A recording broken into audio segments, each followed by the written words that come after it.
ஜென்ம சனியிலிருந்து விடுபடக்கூடியது முதல்ல மனசுல வந்து பாரம் விலகும், தெளிவு பிறக்கும்.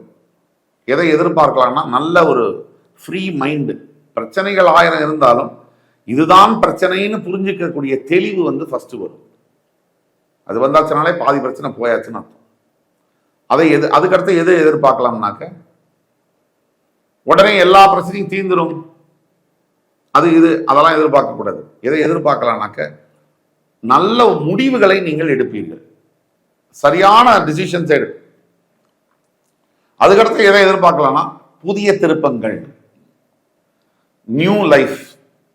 அதாவது ஃபேமிலி லைஃபாக இருக்கட்டும், ஒரு கல்யாணம் முடிஞ்சு 2வது கல்யாணத்துக்காக வெயிட் பண்ணக்கூடிய அவங்களா இருக்கட்டும், அல்லது வேலை போய் கெரியரில் புதுசாக ஒரு ஒரு ஒரு டெக்னாலஜியை கற்றுக்கிட்டோ, இல்லை புதுசாக ஒரு தொழில் முறையை கற்றுக்கிட்டோ, புதுசாக தன்னை புதுப்பித்து கொண்டு வேற வேலை தேடுபவர்களாக இருக்கட்டும்.